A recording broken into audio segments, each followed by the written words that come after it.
Good morning class. कल बेटा मैंने आपको 4 फॉर्मूले लिखवाए थे एक्सरसाइज 11.2 में, equation of line in vector form and cartesian form.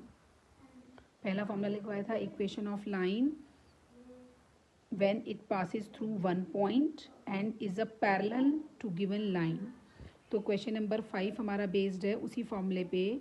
हमें एक पॉइंट दिया हुआ है जिसके पोजीशन वेक्टर गिवन है, तो वो हमने पॉइंट ले लिया ए, और इस ए पॉइंट के कोऑर्डिनेट्स हम मानते हैं x1 y1 z1, और वो पैरेलल है एक गिवन लाइन के i प्लस 2j माइनस के, जिस डायरेक्शन गिवन है कि इसकी डायरेक्शन में है, तो जिसकी डायरेक्शन में होता है उसको हम उसका पैरेलल वेक्टर मानते हैं। तो ये हो गया बी वेक्टर। तो जो पॉइंट होता है पॉइंट वाला वेक्टर ए मानते हैं और उसके कोऑर्डिनेट्स लेते हैं हम x1 y1 z1, और जिसकी डायरेक्शन में गिवन होता है उसकी डायरेक्शन को हम पैरेलल वेक्टर लेते हैं जिसको हम बी लेते हैं, और बी के हम कोफिशिएंट्स को मानते हैं ए बी सी। तो हमारे पास ए पॉइंट आ गया और हमारे पास बी वेक्टर आ गया।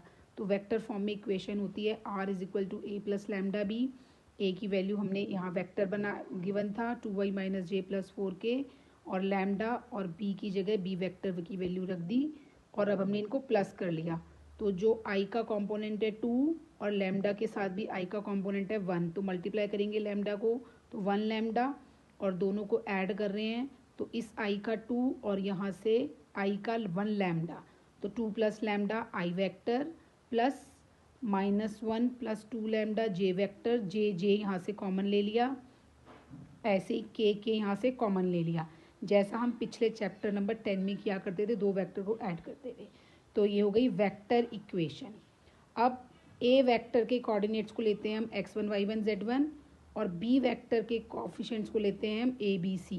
तो x1 y1 z1 और ए बी सी हमारे पास आ जाते हैं, तो हम लिखते हैं Cartesian equation which is equal to x minus x1 upon a is equal to y minus y1 upon b is equal to z minus z1 upon c. तो ये हमारे पास फॉर्मूला है और इसमें हमें वैल्यू रख देनी है।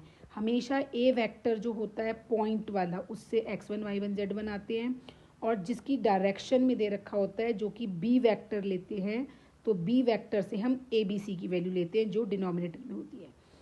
हमेशा फॉर्मूले में x minus x1 y minus y1 z minus z1, तो वैल्यू रखेंगे x minus 2 upon 1 y plus 1 upon 2 z minus 4 upon minus 1। यहाँ से भी हम इस इक्वेशन को ड्राइव कर सकते हैं। अब अगर हम r को चेंज करके कर दें, यहाँ पे r के फैक्टर में xi प्लस वाई जे प्लस जेड के कर दें, तो ये x वाला कंपोनेंट इसके बराबर है, तो x के पास -2 चला जाएगा और लैम्डा बराबर में रह जाएगा। तो देखो x माइनस 2 अपॉन 1, तो यहाँ से भी कंपेयर करके हम कार्टेशियन इक्वेशन निकाल सकते हैं। नाउ क्वेश्चन नंबर 6 जो कि आपको खुद ही करना है, सेम इसी लाइन पर है।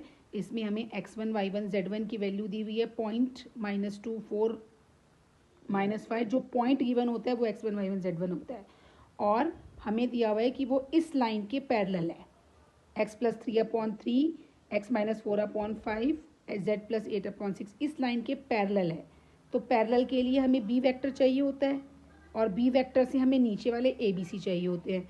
तो इस लाइन के पैरेलल है, इसका मतलब इसके नीचे वाले 3 5 6 ये ए बी सी की वैल्यू है, और हमें निकालनी है कार्टेशियन इक्वेशन। तो कार्टेशियन इक्वेशन निकालेंगे तो x माइनस x1 की जगह -2, x माइनस -2 y अपॉन में 3 y माइनस 4 अपॉन में 5 z माइनस -5 अपॉन में 6। तो ये हमारे पास कार्टेशियन इक्वेशन आ जाएगी, ये आपको खुद करना है।